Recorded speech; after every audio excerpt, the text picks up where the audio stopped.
요한삼서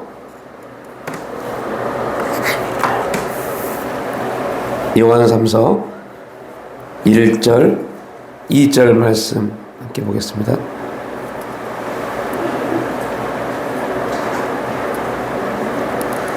우리 요한삼서 1절 2절 말씀 함께 합독합니다. 장로인 나는 사랑하는 가이오 곧 내가 참으로 사랑하는 자에게 편지하노라. 사랑하는 자여 내 영혼이 잘됨같이 내가 범사에 잘되고 강건하기를 내가 간구하노라. 아멘.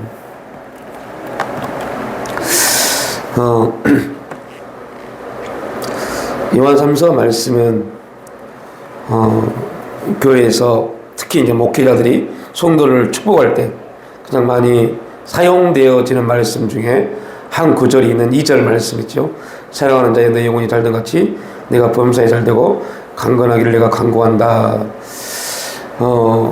요한이 가이오라는 사람에게 이런 축복을 할 수 있었던 이유, 가이오가 요한에게 이런 축복을 받을 수 있었던 이유에 대해서 우리가 성경을 통해서 이해가 될 때 이 말씀이 진짜 우리에게 아멘이 되어지는 그런 말씀이 될 수 있습니다.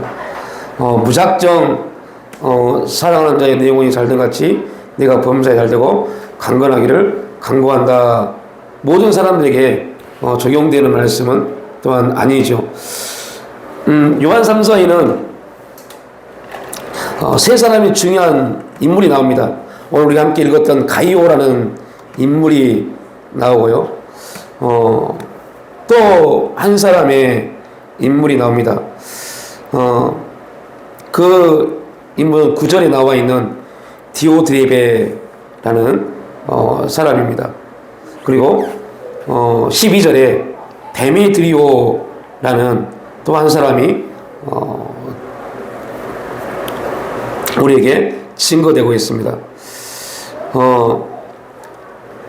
우리가 요한 1서, 요한 2서, 요한 3서는 한 묶음으로 이 말씀을 해석을 해야 되는데요.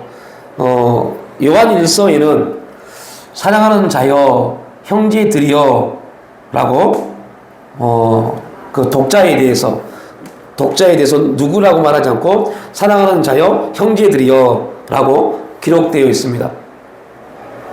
그리고 요한 2서에 가면 이제 장로인 나는 택하심을 받는 부녀와 그의 자녀들에게 편지한다 라고 말합니다. 그러니까 요한 1서에는 1장부터 5장까지 사랑하는 자여 형제여 라는 전체적인 하나의 구조를 가지고 말씀을 증거하고 편지를 쓰고 있죠.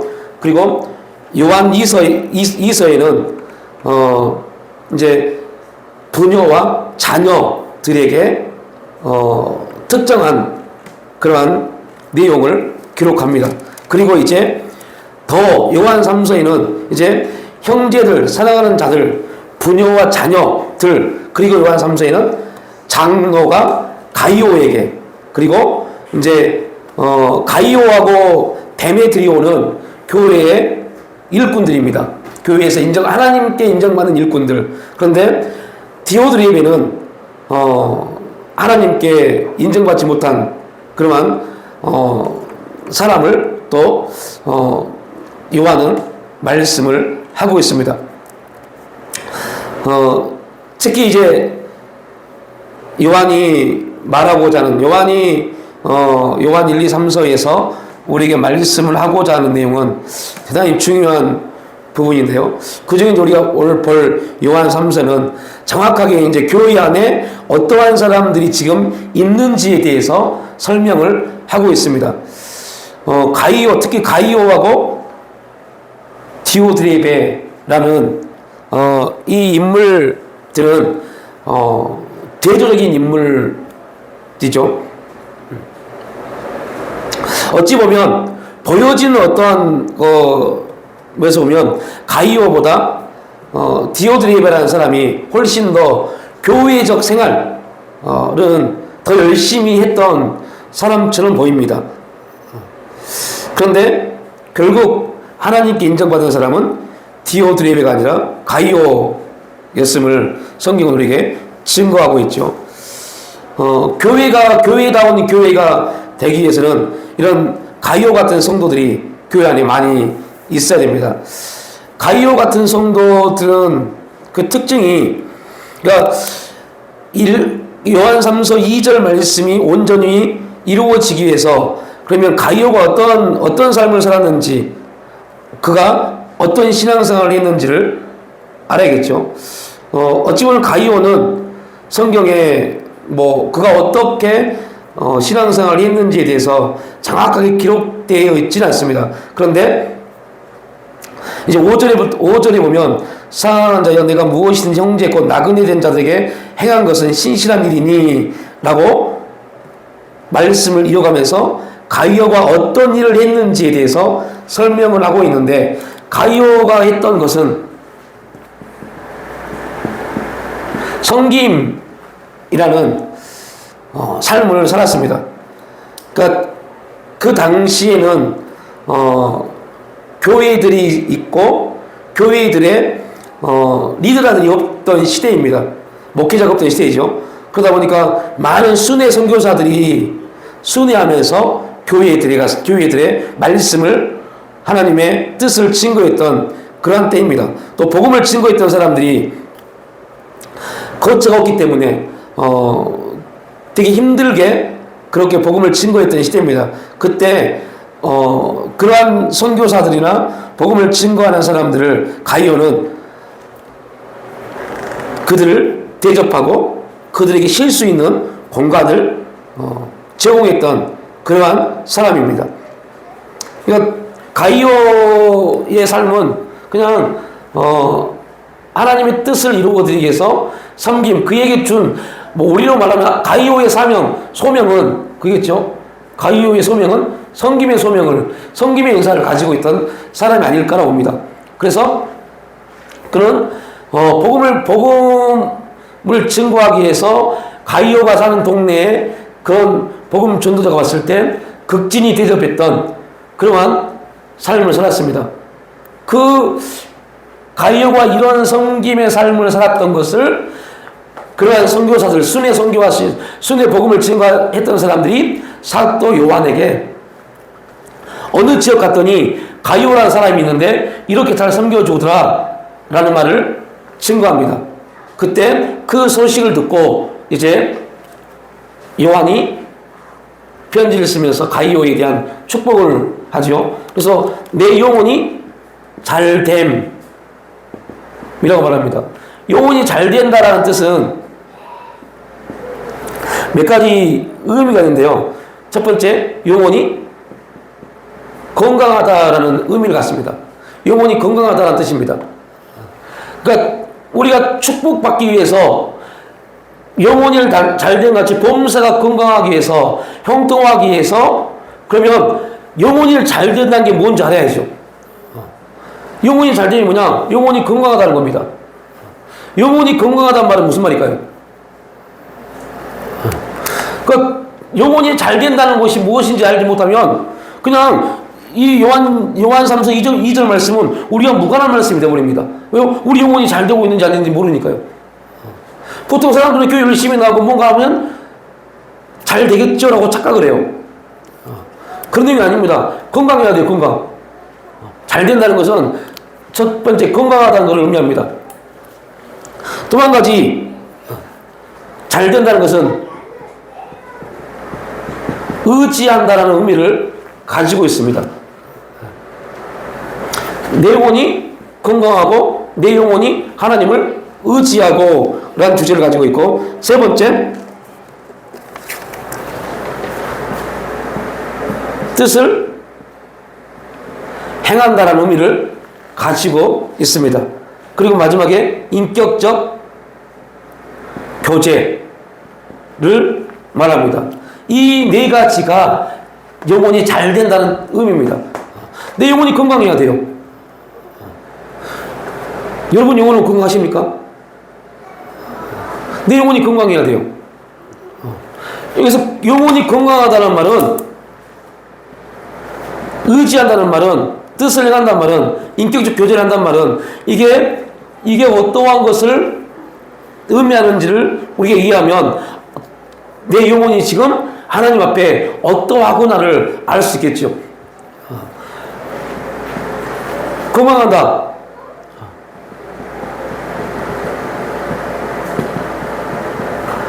말씀을 받는다라는 의미가 있습니다. 말씀을 말씀으로 받을 수 있는 사람이 건강한 사람입니다.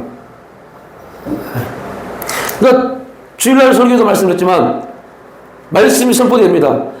이제 포로로 이스라엘 백성들이 바빌론으로 포로로 끌려갔고 북이스라엘은 아수리에 의해서 멸망을 받습니다.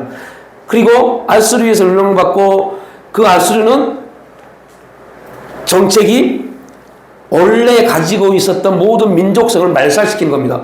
혼합 종족을 만드는 겁니다. 그래서 다른 민족과 다른 민족을 서로 변환시켰어요.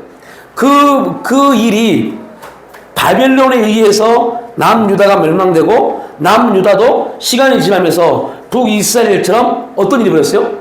이방 여인과 결혼을 하는 그런 문제가 생깁니다.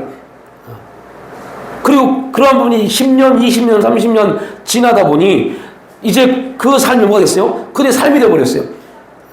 예를 들면 저는 전라도 장군 용산면 운주리라는 곳에서 태어났어요. 저희 어머님, 부모님으로부터 태어났습니다. 그리고 20대 서울에 올라왔습니다. 서울에서 훨씬 더 많이 살았어요. 서울에 살면서 점점 아직도 남아있지만 제가 태어났던 동네의 삶에 대한 삶의 내용들을 되게 많이 벗어버렸습니다. 어느 순간 되니 이제는 제가 제 고향에 살았던 삶보다 여기서 살았던 삶이 훨씬 더 많아졌어요. 그러면 점점 뭐가 어떻게 되죠? 고향은 전라남도 장이지만 내 삶은 경기도 성남에서 삶의 양식을 가지고 있는 것이 훨씬 더 많이 주장되어집니다. 다시 말하면 그렇게 70년이 지나면서 수십 년이 지나면서 이제는 이렇게 이방 여인과 살면서 아이를 낳고 가정을 이루는 것도 괜찮구나가 돼버렸어요. 그런데 놀라운 것은 말씀이 딱 선포되어지고 에스라가 와서 말씀을 선포하고 말씀이 들려지면서 그들이 말씀을 아멘하며 받기 시작하면서 나타나는 일이 뭡니까?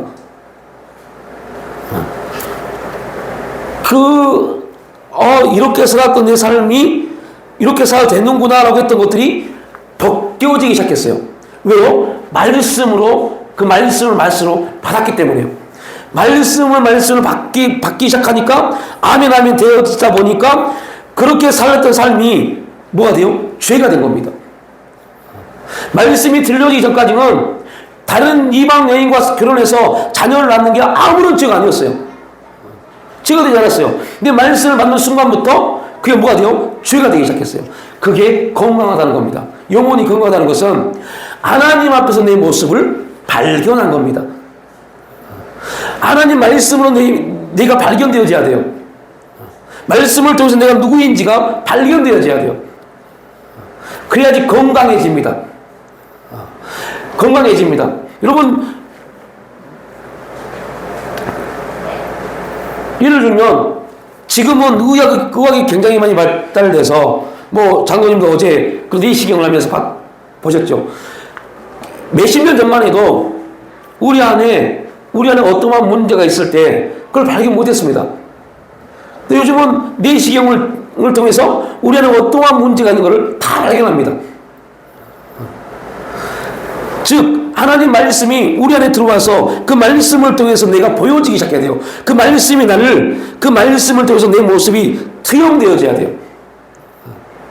이 부분이 되지 않으면 우리가 건강한 사람이 아닙니다. 그 말씀이 들어와서 죄가 아니었던 것들이 죄가 되어지게 보여지는 겁니다. 이게 좀 어렵게 들릴지 모르지만요, 반드시 이러한 일이 있어야 돼요. 말씀을 통해서 죄가 성립돼야 되고, 말씀 속에서, 이게 죄구나. 윤리가 아니라, 이 세상의 윤리, 도덕이 아니라, 말씀을 통해서 죄가 되고 안 되고가 보여져야 돼요.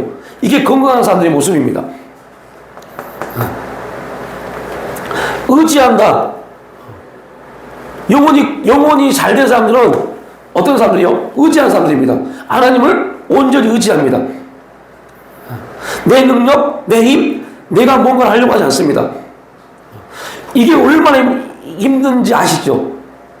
하나님을 의지해 보셨습니까, 혹시? 의지하실 겁니다. 하나님을 의지한다는 게 얼마나 힘든지 모릅니다.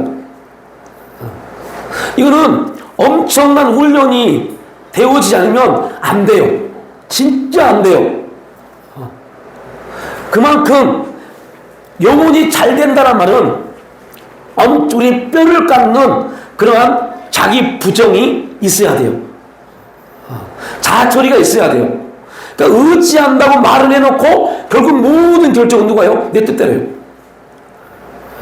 왜 그럴까요? 이 의미를 몰라서요? 이 단어를 몰라서요? 아닙니다. 훈련되지 못해서요.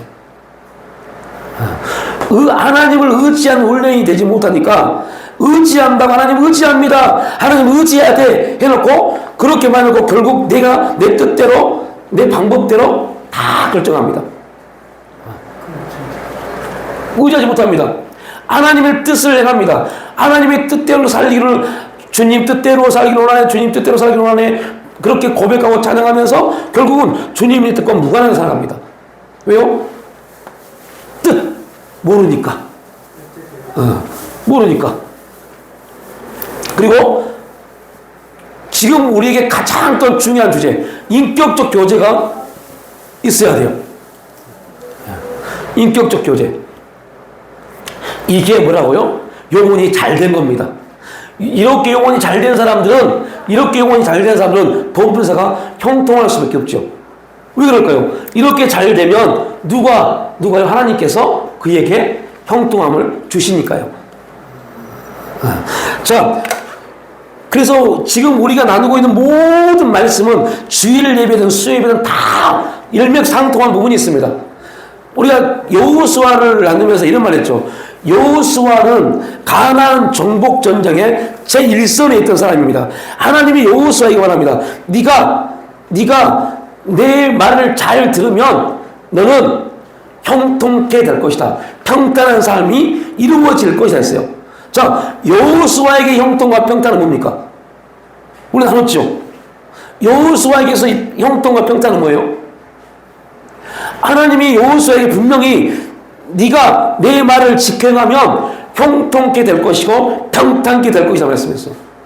그러면 여호수아에게 형통과 평탄은 가나안 정복 전쟁에서 승리하는 겁니다. 가나안 정복 전쟁에서 승리하는 것이 형통케 되는 것이고 평탄케 되는 겁니다. 그럼 여호수아는 가나안 정복 전쟁을 하기 위해서 여호수아가 할 게 뭡니까? 가나안의 정복 전쟁에 승리하기 위해서 여호수아가 할 게 뭐예요? 좌우나 우로나 치추지 않고 여호와의 법을 지켜가는 거예요. 왜요? 하나님이 그렇게 하면 너의 삶이 형통케 되어지고 평탄케 될 거라고 말씀하셨기 때문에. 그러니까 형통케 된다.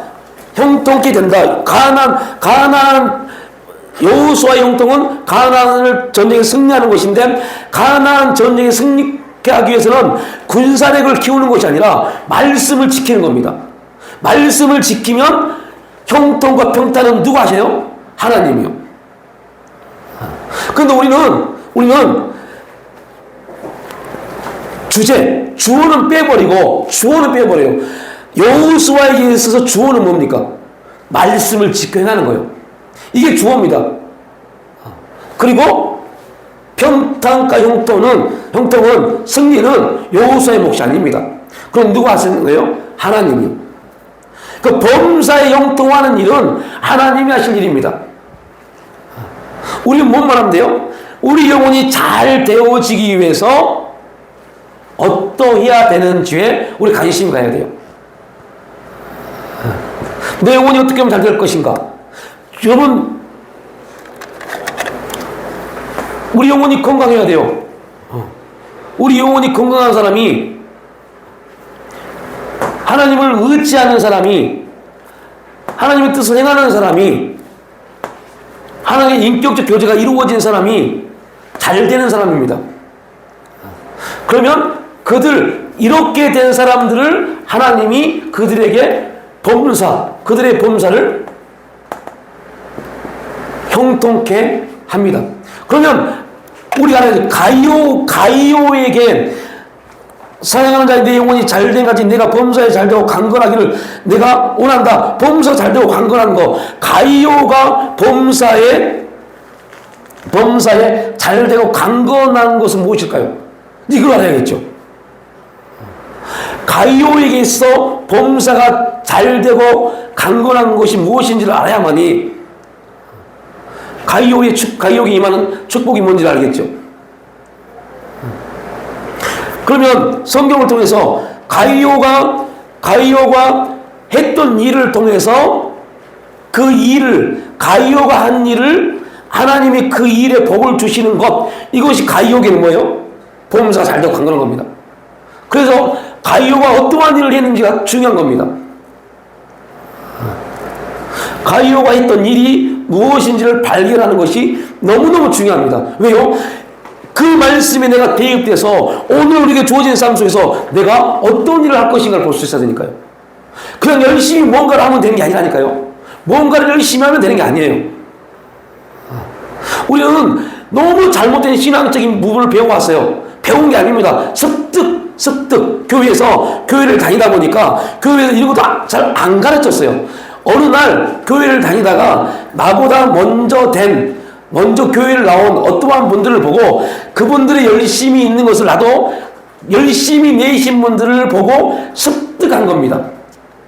그래서 어떻게 습득됐어요? 저분들처럼 열심히 하면 되는구나가 되어버렸어요. 그래서 우리의 열심히 모든 기준은 죄송한 말이지만 하나님이 우리에게 부어주시는 내 영혼이 잘된 같이 이게 아닙니다. 누군가 열심히 냈던 그 열심에 의해서 계속 내가 상대적으로 나를 바라보는 겁니다. 그러니까 자꾸 뭐가 안 되면, 뭐가 잘 안 되고 뭐가 막히면 우리는 어떤 생각을 해요? 뭐가 부족한가? 여기에 따라 초점을 맞춰요. 뭐가 부족한가? 뭘 더 해야 되나? 금식을 해야 되나? 절해야 해야 되나? 더 많이 기도해야 되나? 꼭 여기에다 초점을 맞춰요. 왜 그럴까요? 그게 누구라고요? 그게 오늘 가이오와 정반대되는 사람입니다. 그는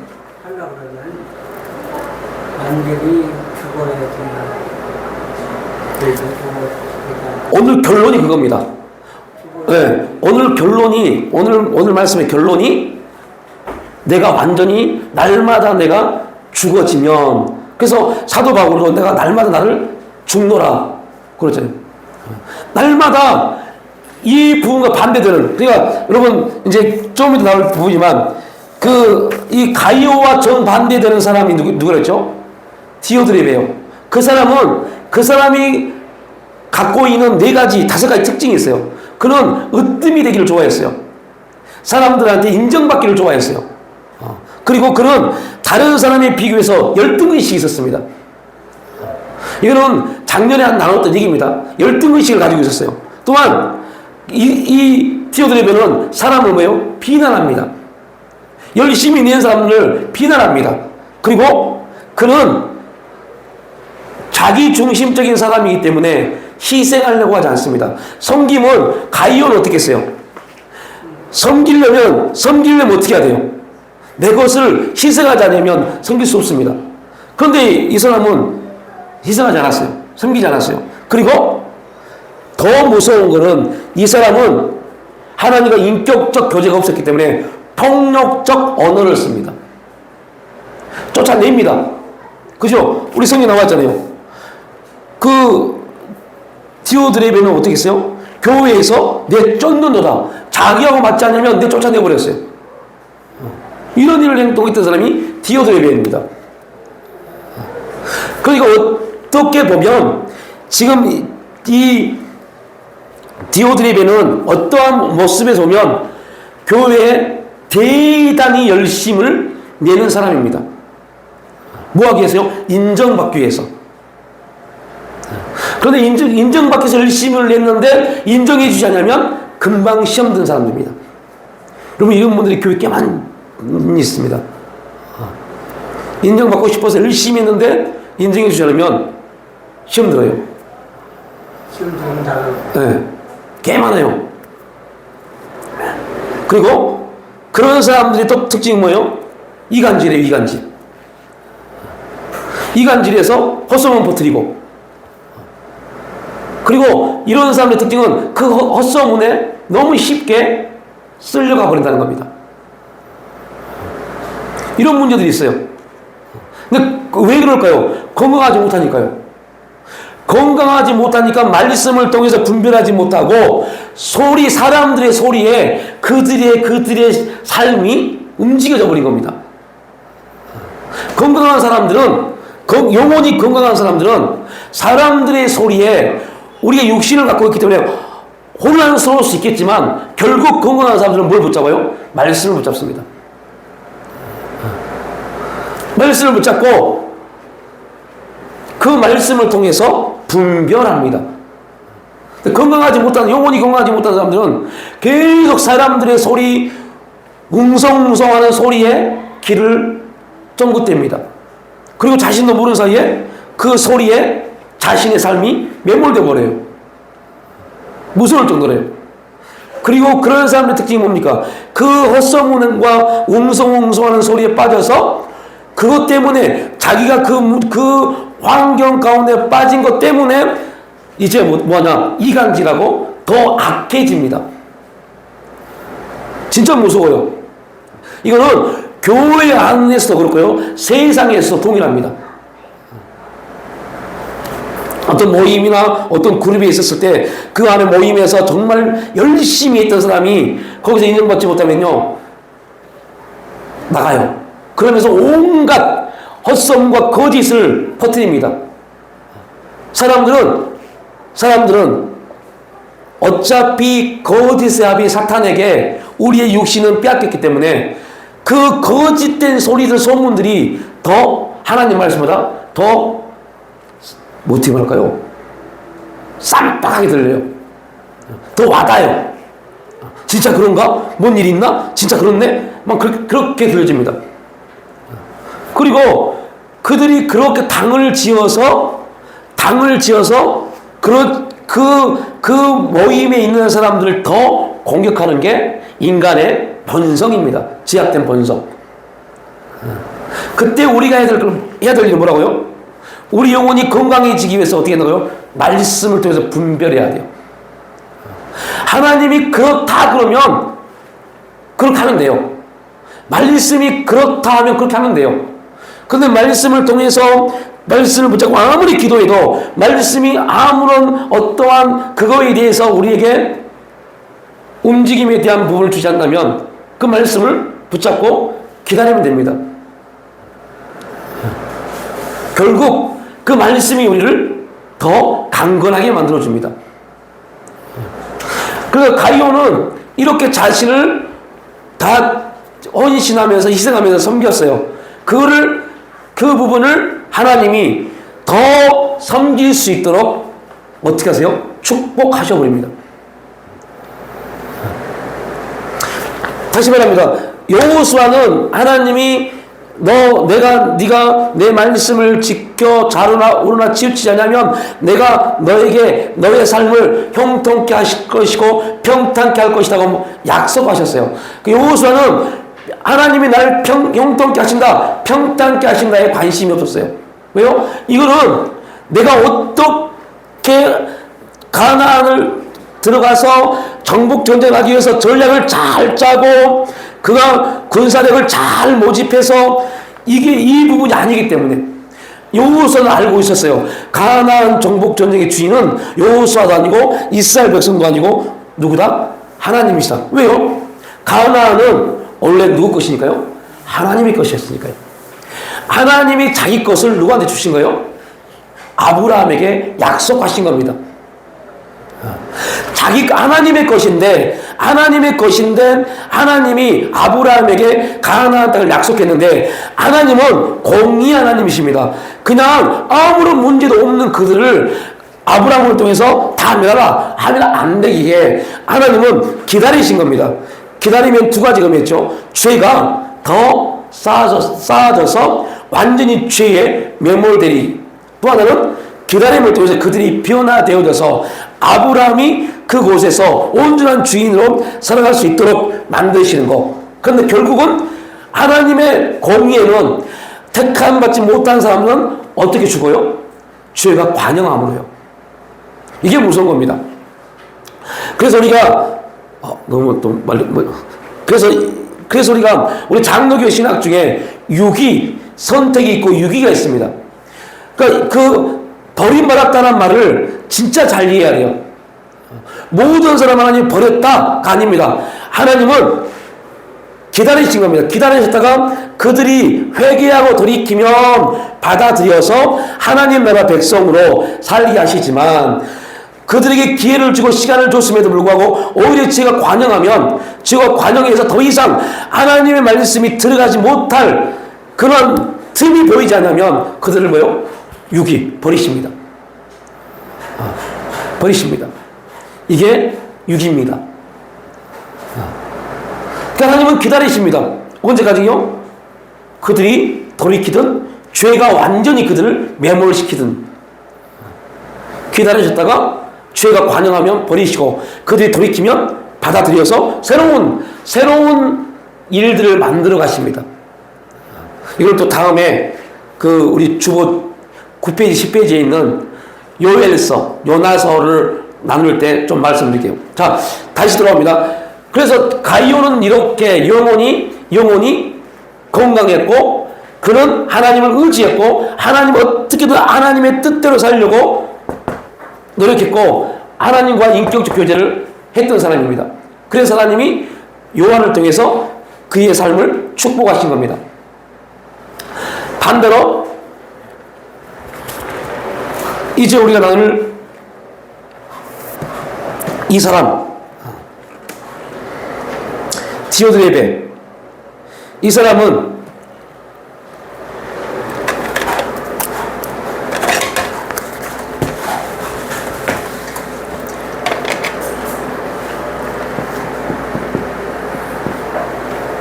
딱 한 단어, 자신 외의 모든 것들은 받아들이지 않았던 사람입니다. 이 부분이 오늘 우리에게 던져주는 메시지는 또 대단히 큽니다. 교회 안에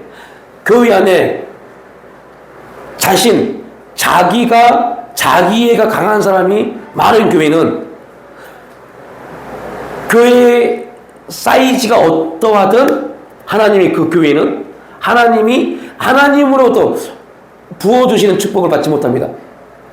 이게 이제 우리가 되게 많이 고민되어지는 부분입니다. 저도 이 부분에서 되게 많이 고민되는 부분입니다. 하나님의 축복이 있는데, 하나님이 축복을 하시는데, 하나님이 은혜를 주시는데, 문제는 우리는 하나님의 축복의 기준을 뭘로 봐요? 사이즈로요. 이게 우리의 가장 큰 문제입니다. 또 다르게 보면 우리가 가장 많이 혼란스러워하는 문제입니다. 하나님의 축복한다는 교회인데 하나님이 축복하신다는데 하나님의 은혜가 있다는데 왜 교회가 그 모양이야? 모든 사람들, 심지어 교회 목사들까지도, 교회를 다니는 사람들까지도 제일 첫 번째 질문하는 게 그겁니다. 지금 교회를 개척을 하고 교회를 시작한 지 꽤 되셨죠? 그러면 참 듣기 민망할 정도로 지금쯤이면 좀 편안하시죠? 이런 말을 되게 많이 해요. 별 문제 없으시죠? 이런 말을 되게 많이 해요. 이게 얼마나 잘못된 질문이라는 거는요, 생각도 하지 않습니다. 그 말은 무슨 말이냐면 예수님한테 가서 예수님, 당신은 하나님의 아들인데 하나님의 아들이 고작 12명이요? 그 중에 한 명은 배신하고요? 이거 잘못된 것 같은데요? 똑같은 말입니다. 그러니까 자꾸 우리가 생각하는 기준은 얼마나 많나의 양에 대한 기준을 가지고 접근을 해요. 큰 교회는 하나님이 얼마나 사랑하시고 얼마나 은혜를 주셨으면 얼마나 축복하셨으면 이렇게 생각을 해요.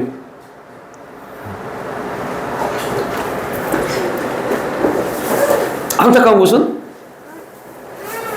하나님이 진짜 그 교회에 대해서 어떠한 모습으로 바라보고 계신가에는 별로 관심도 없어요. 이거를 교회뿐만 아니라 우리 개개인에게 적용을 시켜보자고요. 얼마나 비참하게 자신의 스스로를 만들어버리는지 몰라요. 내가 수십 년 예수를 믿었는데 지금 내 모습은 뭔가, 왜 그러한 문제가 생긴다고요? 건강하지 못해서요. 건강하지 못하니까 자꾸 누구와 비교를 하는 겁니다. 건강한 사람은 비교하지 않아요. 건강한 사람은, 내 몸이 건강한 사람은, 내가 건강한 사람은요, 건강한 것 때문에 다른 사람과 비교하지 않고 자신만만합니다. 근데 영혼이 건강하지 못하니까 자꾸 뭔가와 상대적으로 비교해서 자기를 봐요. 아이고, 수십 년 예수를 믿었는데 뭐 집 한 칸 없고 변변하지도 못하고 내 삶이 이렇고 자꾸 그렇게 봐요. 하나님이 그렇게 보라고 하시면 그렇게 보면 돼요. 그런데 건강하지 못하고 하나님을 바라보지 못하고 인격적 교제가 없다 보니까 자꾸 사람들 상대적 개념에서 자기를 보기 시작해요. 그게 얼마나 스스로를 비참하게 하지만 영적으로 보면 그게 교만입니다.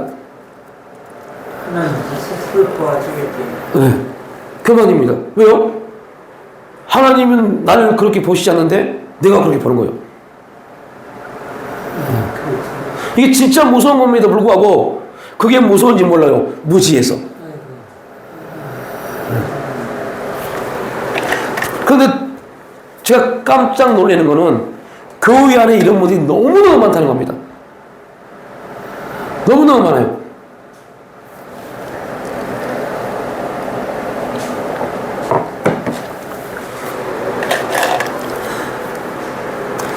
이거는 거의 한 20년 전 얘기입니다. 20년 전 얘기인데, 저 철원에서 목회를 하신 목사님이세요. 그분은 그 당시에 이제 뵀을 때, 연세가 거의 이제 20년 전 72세였어요. 교회를 은퇴를 해야 되는데 은퇴할 수가 없어요. 왜냐면 후임자 안 오기 때문에 교회를 은퇴를 못해요. 너무 열악합니다. 근데 그분은 28 전도사 시절 때 전도사가 되자마자 교회를 철원에다가 개척하셨어요. 그러니까 몇 년이에요? 그건 45년을 목회하셨어요. 한 자리에서, 철원에서. 네. 너무너무 이제, 그리고 20년 전이니까, 그러니까 목회를 시작하고 교회를 개척하고 20년이 지난 후에 20 몇 년이 지난 다음에 저와 만났어요. 저 가양동에서 만났어요.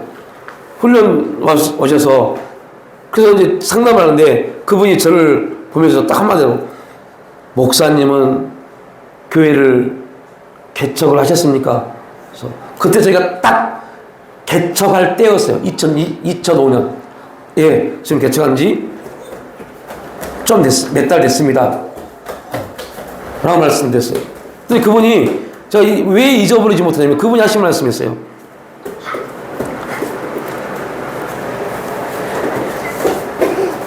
(20 몇 년이) 지났는데 지금 그때와 20년 전과 지금이 똑같습니다.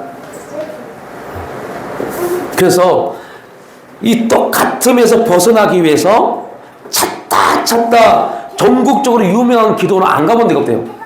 유명한 애원하신 기도원 원장을 안 만나본 분이 없대요. 왜요? 벗어나고 싶어서. 그런데 어떤 친구 동기 목사님의 소개로 그 훈련을 오신 겁니다. 그런데 그분은 그때 오실 때 72세인가 3세가 되었어요. 그러면 교회를 거기서 벗어나려고 발버둥을 칠 필요가 없어요. 이제 왜 은퇴하셔야 되기 때문에. 그런데 그분의 꿈이 있었어요. 목회의 목표. 내가 교회를 그만두기 전까지 이 굴레에서 벗어나고 싶다. 였어요. 그래서 오셔서 강의를 기본 예비과정 3일을 쫙 들어보고 마음에 와닿았답니다. 마음에 와닿아서 이거 잘 받으면 교회가 되겠다. 이런 생각을 하신 겁니다. 그런데 첫 상담을 이제 4명, 소명 걸한테 상담을 하고 그 다음 달 상담을 할 때 저하고 상담을 하게 됐어요. 그러면서 하신 말씀이 벗어나고 싶은데 어떻게 하면 벗어날 수 있습니까? 이 굴레. 처음 시작할 때와 지금 똑같은 이 힘들고 어려운 굴레, 20년 동안 그 힘들고 어려운 굴레에서 벗어나고 싶은데 어떻게 하면 벗어날 수 있습니까?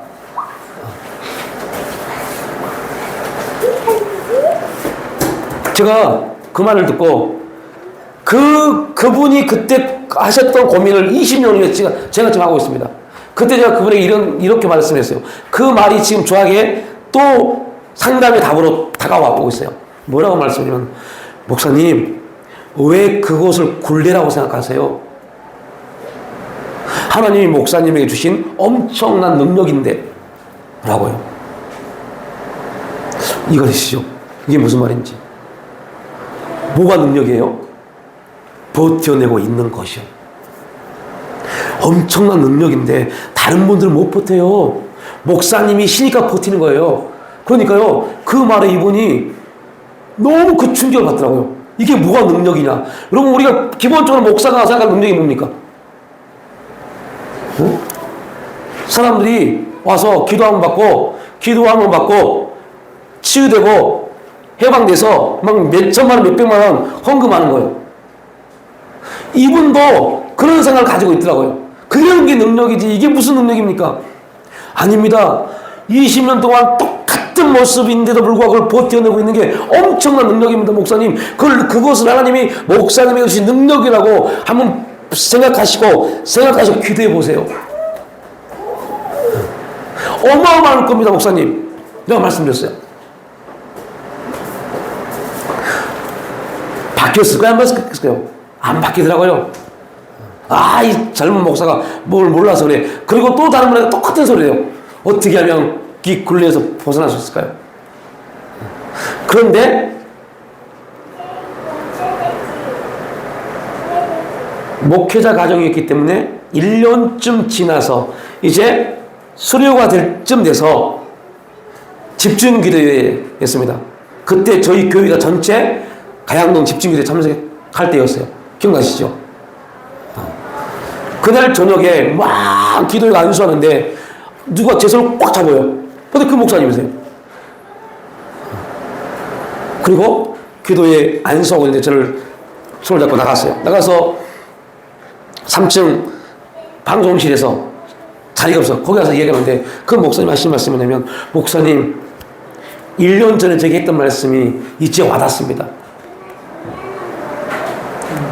하나님이 제게 준 능력은 제가 굴레라고 그 목사님이 굴레라고 생각했던 그 20년이라는 시간을 거기에서 버텨내고 있는 게 하나님이 제게 준 능력임을 이제 깨닫습니다. 그러니까 우리가 얼마나 착각하냐면요. 그러한 우리에게 주어진 삶 속에서 그 삶을 내가 버텨내고 인내하며 가고 있는 것을 어떻게 생각해요? 다 똑같이 사는데 이렇게 생각을 합니다. 누구도 다 그렇게 사는데 이렇게 생각합니다. 이게 얼마나 무지하고 답답하고 어리석고 이거는 우리가 말한 겁니다. 하나님 편에서 교만한 일인지요. 그러니까 하나님 편에서 나를 보지 않고 어떤 편에서 봐요? 일반 보편적 삶이라는 논리에서 나를 보는 겁니다. 나만 이렇게 사나? 다 똑같은데 뭐 이렇게 이런 말이요. 여러분 절대 그런 말 하지 마십시오. 왜요? 우리는 개개인이 다 하나님이 개개인에게 가장 합당한 방법으로 합당한 삶을 하나님이 허락하신 겁니다. 그리고 그 개개인에게 하나님이 가장 합당하게 내가 느끼든 못 느끼든 만나주시고 인도해 주시고 역사해 가시고 보호하시고 지키시고 함께 하시는 겁니다. 그래서 우리 가시적인 눈으로 볼 때 똑같이 보이지만 전혀 다른 인생을 살아가고 있는 겁니다. 전혀 다른 삶의 이야기를 만들어가고 있는 겁니다. 그래서 하나님의 관점으로 보기 시작하면 우리 인생에 얼마나 엄청난 하나님의 역사들이 나타나는지요. 근데 이러한 것들을 보기 위해서 이것을 볼 수 있는 우리의 신앙이 되기 위해서 또 우리가 그에 대한 훈련이 필요해요. 어떤 훈련? 집중하는 훈련. 하나님 앞에 집중하는 훈련. 되게 필요합니다. 이 집중의 훈련이 잘 되면 오늘 되게 뭐 사소한 얘기입니다. 오늘 아내가 지금 뭘 배우고 있는데 배우는 곳에서 그 어떤 같이 배우신 어르신이 이제 어르신이 아니죠. 한 10년 10살 정도 많으신 분이 계세요. 그분은 저 영덕교회 집사님이시죠. 권사님? 근데 자꾸 뭘 만들어서 가지고 온대요. 그래서 자꾸 이렇게 힘들면 뭘 가지고 와. 그렇게 말해요. 그래서 제가 그랬어요. 아니야. 당신의 읽는 말씀이 그거잖아. 제가 뭘 말씀드렸냐면 우리가 하나님 앞에 우리의 생각이 집중되어 있으면 우리에게 있어진 일들을 그냥 보편적으로 아이고 왜 그러실까? 왜 그럴까? 왜 이럴까가 아니라 하나님이 나에게 주신 말씀, 하나님이 나에게 이루실 일들을 이렇게 이루어 가시구나를 볼 수 있는 그런 부분이 되어집니다. 이 훈련이 되기 위해서 이러한 삶을 우리가 살기 위해서 이러한 일들이 나타나기 위해서 우리가 해야 될 길이 뭐냐면 하나님이 우리에게 엄청난 관심을 가지고 있다는 것. 그러니까 이런 사람들, 가이오 같은 사람들은 하나님이 당신에게 관심을 가지고 있다는 것을 아는 사람입니다. 그래서 손해가 되더라도 그는 섬기는 겁니다. 결국 그 섬김을 통해서 하나님이 그에게 나타내실 일들은 완전히 다르기 때문에. 그러나 그렇지 않은 사람들은 이 가이오와 정반대에 있는 이러한 디오드레미 같은 사람들은 내가 그걸 왜 해야 돼? 나도 힘든데, 나도 하기 싫은데, 너가 왜 해야 돼? 자꾸 하나님의 관점으로 자기를 보는 게 아니라 내 관점으로 나를 보는 겁니다. 자, 결론을 줘볼게요. 사도 바울 같은 엄청난 훈련되어지고 하나님께 쓰임받았던 사도 바울도 이런 디오드레미 같은 일들이 나타날까봐 날마다 나는 죽는다라고 고백합니다. 날마다 십자가에 내가 죽지 않으면 그렇게 훈련되어지고 하나님의 사역을 감당할 수 있는 그런 자리에 있는 사도 바울 또한 무할 수 있으니까요. 자기중심적 사고에 빠질 수 있으니까요. 이게 진짜 무섭더라고요. 그래서 우리가 이제 우리 영혼이 잘됨 같이 우리 영혼이 건강해져야 돼요. 우리 영혼이 건강해져야 되고 하나님을 의지하는 그러한 우리의 삶이 이루어져야 되고 하나님의 뜻을 우리 삶 가운데 나타내고자 하는 또한 그래서 이 부분을 크게 보면 큰 틀로 보면 우리가 보통 목회자, 선교사, 평신들은 사명이라는 부분이지만 짧게 우리의 삶으로 매일매일 우리 삶에 대입시켜 보면 오늘 우리에게 주어진 삶 속에서 내가 지금 어떻게 그 일을 감당하고 갈 것인가에 대한 내용입니다. 그 삶 속에서, 주어진 삶 속에서 내가 오늘을 어떻게 살 것인가, 어떠한 모습 살 것인가, 이걸 한마디로 하나님의 관점, 하나님의 관점으로 보는 겁니다. 하나님이 허락지 아니하시면, 하나님이 허락지 아니하시면 우리 가운데 어떠한 일도 이루어지지 않습니다. 그것이 부정적인 것은 긍정적인 것이든 하나님이 허락하셨기 때문에 이 일들이 이루어진 겁니다. 그러면 이거를 반대로 보자고요. 하나님이 허락하셨다는 말은 내가 얼마든지 뭐 할 수 있다? 감당할 수 있는 겁니다. 이건 1번입니다. 또 하나, 하나님이 이렇게 허락하신 이유가 뭘까요? 그러니까 우리의 신앙의 가장 이렇게 말하면 죄송하지만 단조로운 게 뭐냐면, 우리 이렇게 생각합니다. 내가 감당할 수 있으니까 하나님 허락하신 거야 라고 봅니다. 이게 첫 번째. 아닙니다. 정답입니다. 근데 이것이 온전한 정답은 아닙니다. 두 번째가 있습니다. 깨닫지 못하니까 하나님이 환경을 통해서 막으신 겁니다.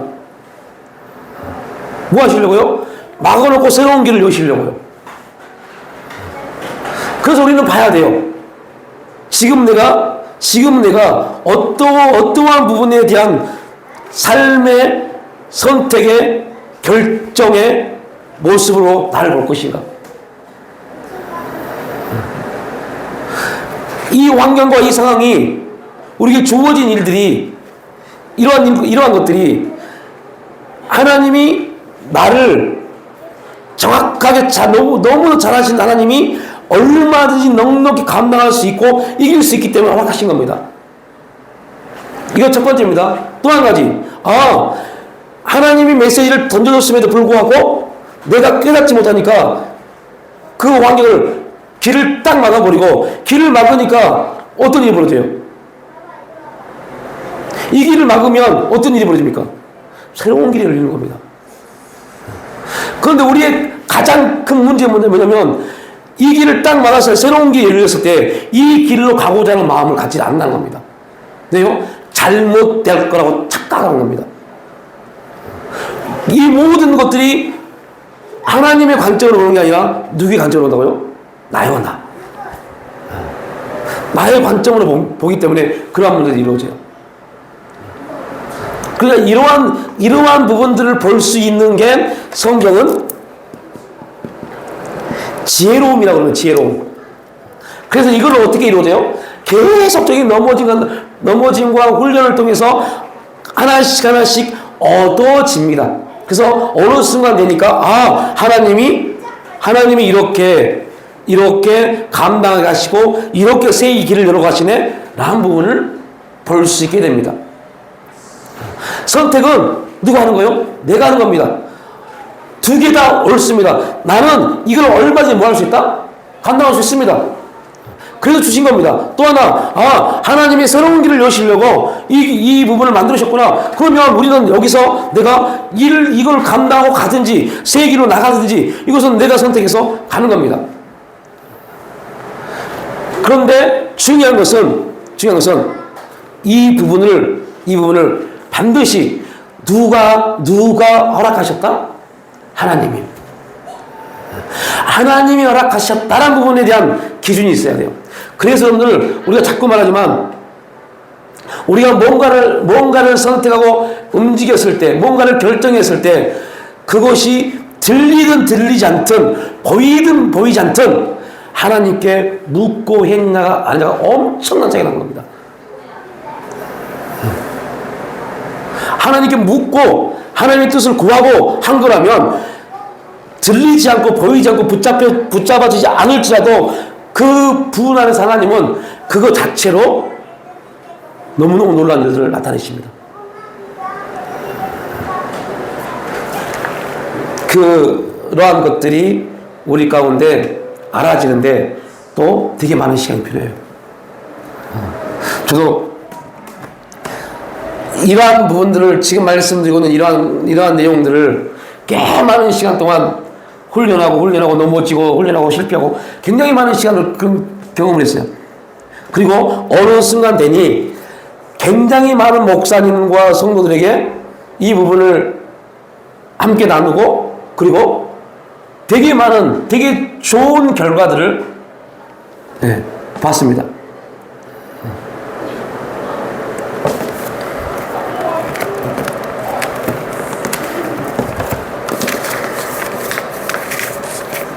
결론은 그겁니다.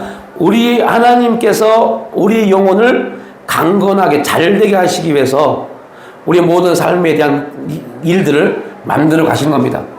거기서 넘어지게 하고 쓰러지게 하고 낙심하게 하고 절망하게 하고 내가 정말 잘한 건가 못하는 건가 이런 것에는 굉장히 많은 갈등을 갖게 하는 겁니다.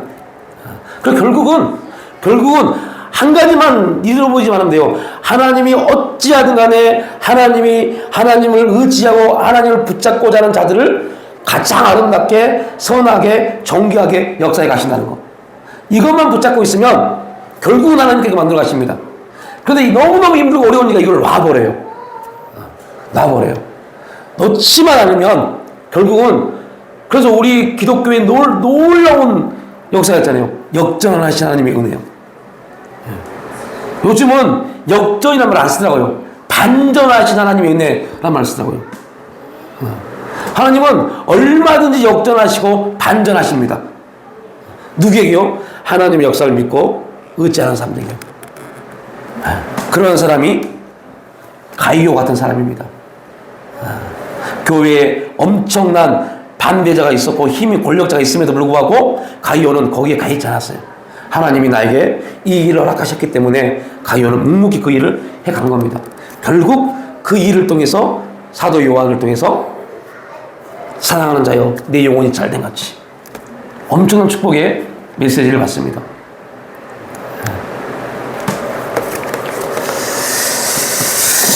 하나님 아버지, 우리에게 주어진 삶이 참 여러 가지 일들이 있고 환경들이 있고 상황들이 있습니다.